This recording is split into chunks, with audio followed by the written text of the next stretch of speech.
With the election just under 4 months away, preserving the principles that keep America great on both a domestic and global scale are a top priority for grassroots organization USA Strong. White House correspondent Jenn Pellegrino has more. Joining us now is Erin Elmore, who has just joined the organization USA Strong as Executive Director. Congratulations, Erin, and thanks for joining us. Thank you so much for having me. Tell us, what is USA Strong all about? So USA Strong is here to restore greatness to the American middle class. We're going to put China on the defensive. We want to bring manufacturing jobs back to the United States. We want to enter fair trade deals. We really just want to make America great, just like our president says. You mentioned jobs. Great news coming out this week with 4.8 million jobs added in June. And, you know, really the focus over the last few months has been on employing American workers, even more so than ever, given all that the country has been through. Can you talk a little bit more about that? Absolutely. We saw the president had an executive order really limiting those people coming into the United States. So often, China has taken our jobs away from us in pharmaceutical manufacturing, and that really is endangering and not just unemploying the American worker. Places like China shouldn't be manufacturing our PPE or our key ingredients to pharmaceuticals and other drugs. They often have exclusive agreements on things like anesthesia. This should be really alarming to the American people, and I think there should be laws in place that say, hey, all of these key drugs need to be manufactured in the United States. Not only will it employ American workers and stimulate the economy, but it will keep us safe, secure, and protected.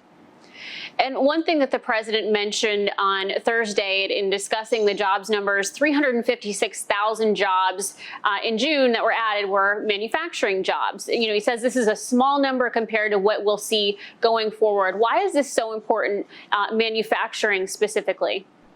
Well, manufacturing should be done in our country. Not only does it, like I say, stimulate the economy, but these are key ingredients to keeping Americans safe, whether it's ibuprofen. 95% of ibuprofen, I believe, is made in China. I'll tell you exactly, 95%. That should terrify the American public. What if China tampers with our drugs or puts ingredients like lead, like they do in our apple juice? Think about what our children are drinking. A lot of that's made in China.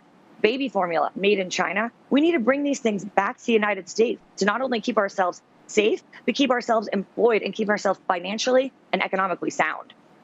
And Erin, you know, just in focusing on China, one question that I think kind of looms over this entire year is looking at holding China accountable for all that the world and certainly the United States has gone through. What do you foresee as far as that is concerned? I think Chinese accountability, especially as far as the coronavirus goes and other viruses, is extremely important.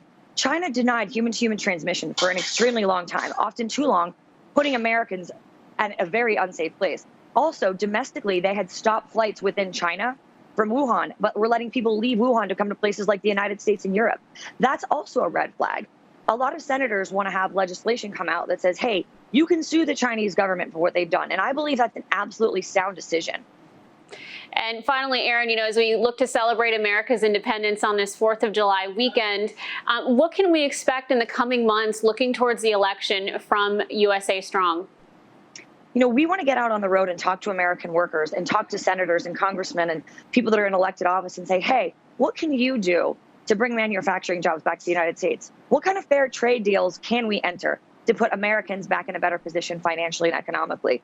That's going to be our focus, and I'm going to work tirelessly to really restore greatness to the American middle class and the American worker. Well, thank you so much, Erin Elmore. Really looking forward to seeing what comes out of USA Strong, and appreciate you taking time today.